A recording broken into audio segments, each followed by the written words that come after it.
In the misty peaks of the Appalachian Mountains there dwells a band of terrifying feral people just waiting to snatch away unsuspecting campers and hikers, never to be seen again. Or so says the persistent myth of such an isolated community who, depending on which accounts you read, are variously the descendants of Confederate deserters, a lost Native American tribe, cave-dwelling cannibals, or an ancient lineage stretching back to an alleged Solutrean European migration to the Americas. Some have even suggested these feral folk are actually Sasquatches or similar wild men. But what is the truth of these claims, if any, and where does the myth come from?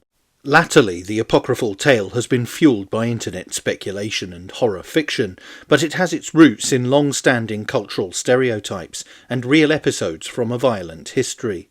And there are also far older archetypes at play in this Wildman of the woods motif. Stories of wild, isolated humans ambushing hikers or surviving undetected in the deep forests are regularly shared online, including on this very platform.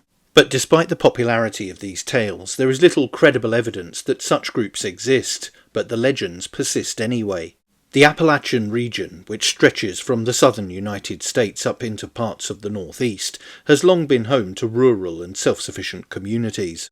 Life in the mountains has often been shaped by economic hardship, geographic isolation, and limited access to public amenities. While some families live remotely or off the grid and may appear unconventional by urban standards, they are not feral or savage.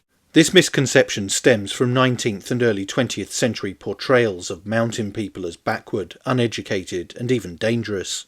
A significant chapter in the development of this stereotype was the infamous Hatfield-McCoy feud.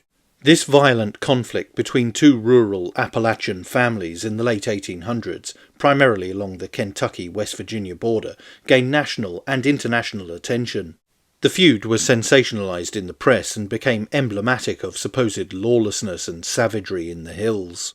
Though the families themselves were not wild or hidden people, the media of the time painted their story as proof that Appalachian culture was primitive and violent. These depictions laid the groundwork for future exaggerations. As the 20th century progressed, popular culture amplified the image of the Appalachian hillbilly or mountain man.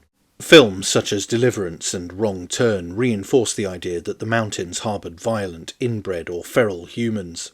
These portrayals were fictional but powerful, further reinforcing views of Appalachian communities in the public imagination. Today, when hikers go missing in remote areas of the Appalachians, some are quick to link these disappearances to shadowy groups living in the woods. However, no law enforcement agencies, academic studies or verifiable reports support the idea that feral people are responsible.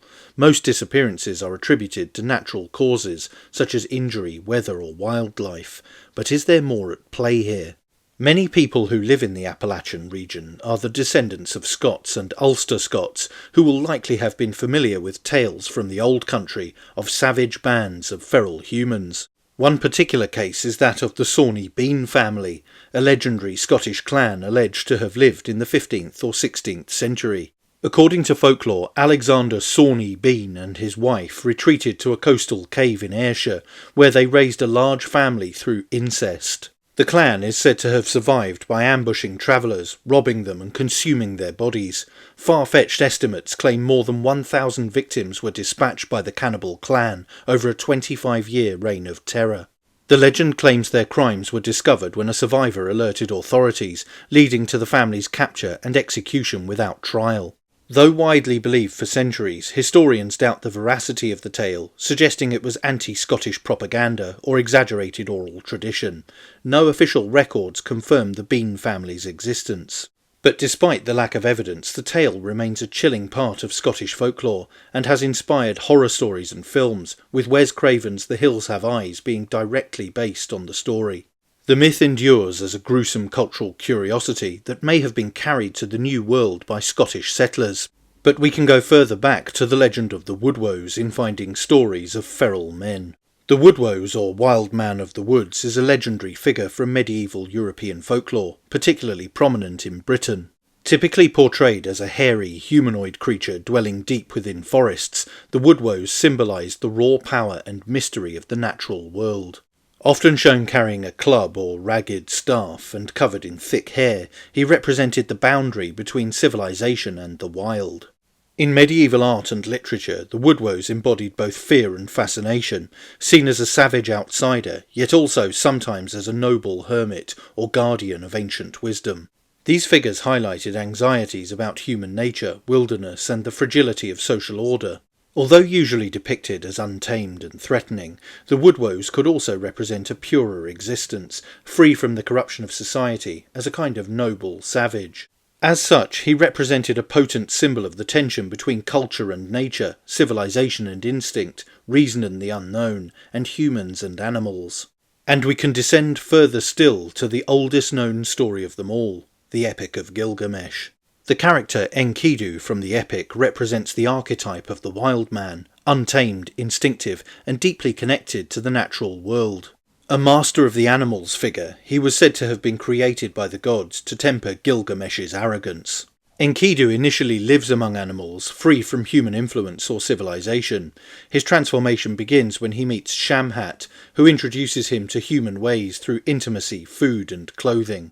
This marks his fall from innocence, but also his entry into human society.